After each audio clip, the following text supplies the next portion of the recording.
Dear students, welcome back to my channel. মাধ্যমিক test paper সমাধানের এই পর্বে সৈকা গার্লস হাই স্কুল এইচএস এর মাধ্যমিক 2022 টেস্ট গণিত প্রশ্নের 4 দাগের প্রথম 6টি সমস্যার সমাধান করব। প্রথম প্রশ্নটি লক্ষ্য করো। একটি অংশীদারি ব্যবসায় সমীর, ইদ্রিস এবং অ্যান্টনির মূলধনের অনুপাত 1/6:1/5:1/4। বছরের শেষে ব্যবসায় মোট লাভ 3700 টাকা হলে অ্যান্টনির লাভ কত হবে নির্ণয় করো। একটি অংশীদারি ব্যবসায় সমীর, ইদ্রিস ও অ্যান্টনির মূলধনের অনুপাত 1/6:1/5:1/4। অনুপাতের প্রতিটি পদ ভগ্নাংশ আকারে আছে। অনুপাতের এই পদগুলিকে পূর্ণ সংখ্যার আকারে প্রকাশ করার জন্য ভগ্নাংশগুলির হরে থাকা সংখ্যা যথাক্রমে 6, 5, 4 এর লসাগু 60 দিয়ে প্রতিটি পদকে গুণ করে দেব। 1/6 × 60 = 1/5 × 60 = 1/4 × 60 equal 10:12:15। আমরা জানি অংশীদারি কারবারের ক্ষেত্রে বিশেষ কোনো শর্ত উল্লেখ না থাকলে অংশীদারগণের মধ্যে বণ্টিত লভ্যাংশের অনুপাত তাদের মূলধনের অনুপাতের সমান হয়। অতএব সমীর, ইদ্রিস ও অ্যান্টনির লাভের অনুপাত 10:12:15। বছরের শেষে ব্যবসায় মোট লাভ 3700 টাকা হলে অ্যান্টনির লাভ হবে 3700 গুণ অ্যান্টনির লাভের আনুপাতিক ভাগহার 15/10 + 12 + 15 টাকা সমান 3700 গুণ 15/37 টাকা সমান 3700কে 37 দিয়ে ভাগ করে পাই 100। 100 গুণ 15 টাকা সমান 1500 টাকা। দ্বিতীয় প্রশ্নটি লক্ষ্য করো। শতকরা বার্ষিক সরল সুদের হার কত হলে কোনো টাকার 4 বছরের সুদ আসলের 8/25 হবে নির্ণয় করো। মনে করি বার্ষিক সরল সুদের হার 8% এবং আসল P টাকা। প্রশ্নানুসারে P টাকার বার্ষিক 8% সরল সুদের হারে 4 বছরের সুদ P × 4 × R/100 ইকুয়াল P টাকার 8/25 8P/25 বা উভয় পক্ষকে P দিয়ে ভাগ করে পাই 4R/100 ইকুয়াল 8/25 বা R ইকুয়াল 8/25 × 100/4। 25 গুণ 4 100, 4কে 4 দিয়ে ভাগ করি বা R ইকুয়াল 8। অতএব শতকরা বার্ষিক সরল সুদের হার 8 অথবা বার্ষিক সরল সুদের হার 8%। তৃতীয় প্রশ্নটি লক্ষ্য করো। 400 টাকার বার্ষিক 5% চক্রবৃদ্ধি সুদের হারে 2 বছরের সমূল চক্রবৃদ্ধি কত হবে নির্ণয় করো। 400 টাকার বার্ষিক 5% চক্রবৃদ্ধি সুদের হারে 2 বছরের সমূল চক্রবৃদ্ধি হবে 400 × 1 + 5/100 2 টাকা। অর্থাৎ P টাকার বার্ষিক 8% চক্রবৃদ্ধি সুদের হারে n বছরের সমূল চক্রবৃদ্ধি P × 1 + R/100 n সূত্রানুযায়ী এখানে P সমান 400 আর সমান 5, n সমান 2 বসিয়েছি, সমান 400 into 1 plus 5 by 100 equals 100 plus 5 whole divided by 100। তাহলে 105 বাই 100 এর হোল স্কোয়ার অর্থাৎ 105 বাই 100 ইন্টু 105 বাই 100 এত টাকা, সমান লবহরকে 100 দিয়ে ভাগ করি, লবহরকে 4 দিয়ে ভাগ করি, তাহলে 105 গুণ 105 ভাগ 25 টাকা, সমান লবহরকে 5 দিয়ে ভাগ করি, 21 এর 5, পুনরায় লবহরকে 5 দিয়ে ভাগ করি, 21 এর 1, তাহলে 21 গুণ 21 টাকা, 21 একে 21 এর 1 2, 21 গুণ 2 42 যোগ 2 44, 441 টাকা। চতুর্থ প্রশ্নটি লক্ষ্য করো, 5x square plus 2x minus 3 equal 0 দ্বিঘাত সমীকরণের বীজদ্বয় আলফা ও বিটা হলে 1 by alpha plus 1 by beta এর মান নির্ণয় করো। 5x square plus 2x minus 3 equal 0 দ্বিঘাত সমীকরণের বীজদ্বয় আলফা ও বিটা হলে আমরা জানি ax square plus bx plus c equal 0 দ্বিঘাত সমীকরণের বীজদ্বয় আলফা ও বিটা হলে বীজদ্বয়ের যোগফল alpha plus beta equal minus B by A এবং বীজদ্বয়ের গুণফল alpha beta equal C by এ।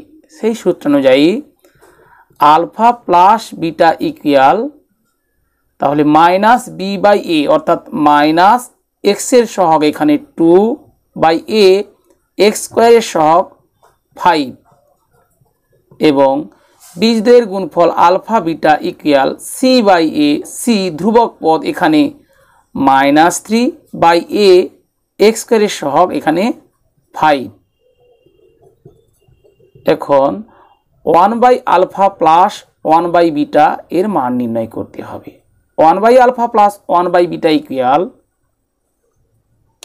হরে হবে আলফা বিটা আর লবে হবে 1 into beta, beta plus 1 into alpha, alpha, alpha plus beta equal alpha plus beta equal minus 2 by 5, তাহলে minus 2 by 5 by alpha beta equal minus 3 by 5, minus 3 by 5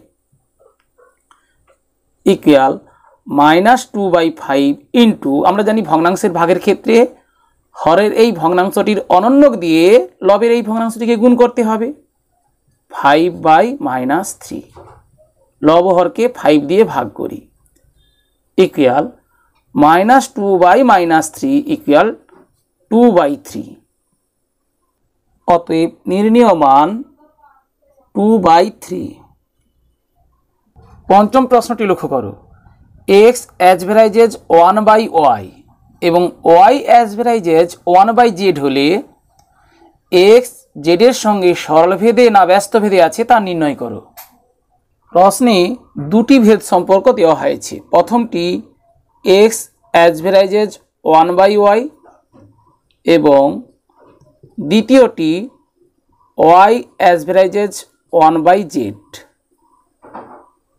উভয় ভেদ সম্পর্কে y আছে, তাই প্রথম এই ভেদ সম্পর্ক থেকে আমরা y এর মান নির্ণয় করে নেব, দ্বিতীয় ভেদ সম্পর্কে y এর মান বসিয়ে দেব।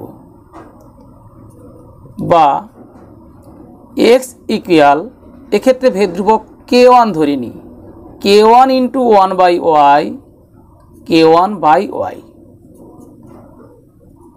যেখানে k1 অশূন্য ভেদ ধ্রুবক, বা y equal k1 by x, ধরি এটি 1 নম্বর সমীকরণ। দ্বিতীয় ভেদ সম্পর্ক y অ্যাভারেজেজ 1 বাই জেড, বা y ইকুয়াল এক্ষেত্রে ভেদ ধ্রুবক k2 ধরে নেব, y equal k2 into 1/z, k2/z,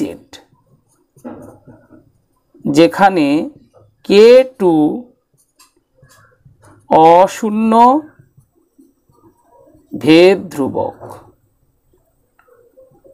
বা 1 নম্বর থেকে পাই y equal k1/x, k1/x equal k2/z, 1 থেকে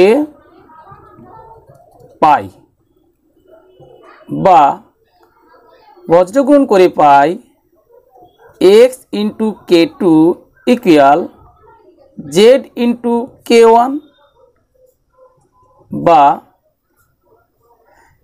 x/z ইকুয়াল k1/k2। k1 এবং k2 উভয় অশূন্য ভেদ ধ্রুবক, অতএব k1/k2 ইকুয়াল ধ্রুবক। যেহেতু k1 এবং k2 ধ্রুবক, অতএব x অ্যাভারেজেস z, কারণ x z এর ভাগফল ধ্রুবক, তাই x অ্যাভারেজেস z। প্রশ্নে বলা হয়েছে x z এর সঙ্গে সরল ভেদে না ব্যস্ত ভেদে আছে তা নির্ণয় করো। অতএব x z এর সঙ্গে সরল ভেদে আছে।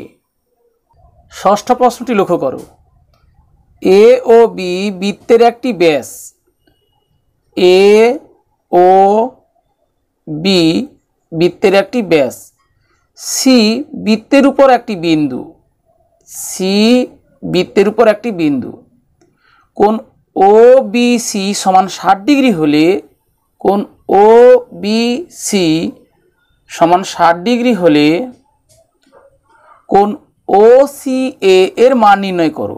কোণ OCA অর্থাৎ এই কোণটির মান নির্ণয় করতে হবে। A ও B বৃত্তের একটি ব্যাস, C বৃত্তের উপর একটি বিন্দু, অতএব কোণ ACB অর্ধবৃত্তস্থ কোণ। আমরা জানি অর্ধবৃত্তস্থ কোণ সমকোণ, অতএব কোণ ACB ইকুয়াল 90 ডিগ্রি। ত্রিভুজ ABC এর কোণ B ইকুয়াল 60 ডিগ্রি প্রদত্ত, কোণ C ইকুয়াল 90 ডিগ্রি নির্ণয় করেছি। অতএব কোণ A equal 90 degree minus 60 degree equal 30 degree. ত্রিভুজ A ও C এর OA সমান OC, কারণ এরা একই বৃত্তের ব্যাসার্ধ।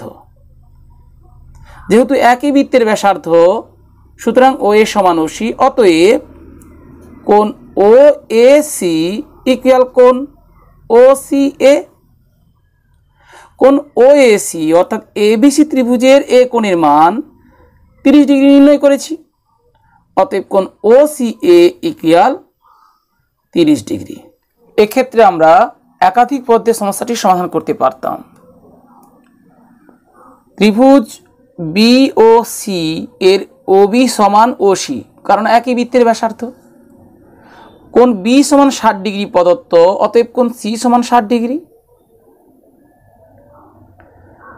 ACB অর্ধবৃত্তস্থ কোণ অর্থাৎ 90 ডিগ্রি, তাহলে 90 ডিগ্রি বিয়োগ 60 ডিগ্রি সমান 30 ডিগ্রি। এইভাবে আমরা C কোণের মান 30 ডিগ্রি নির্ণয় করতে পারতাম।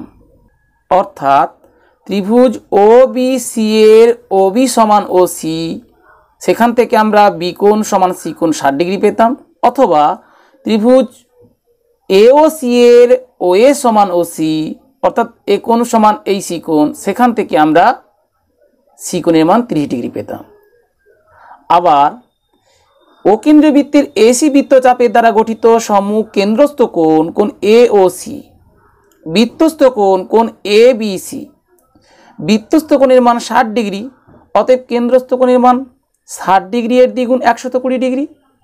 তাহলে ত্রিভুজ এ ও সি এর কোণ এ যোগ কোণ সি সমান 180 ডিগ্রি মাইনাস 120 ডিগ্রি সমান 60 ডিগ্রি। যেহেতু ও এ সমান ও সি, অতএব কোণ এ সমান কোণ সি সমান 60 ডিগ্রি এর অর্ধেক 30 ডিগ্রি। এভাবেও আমরা নির্ণয় করতে পারতাম।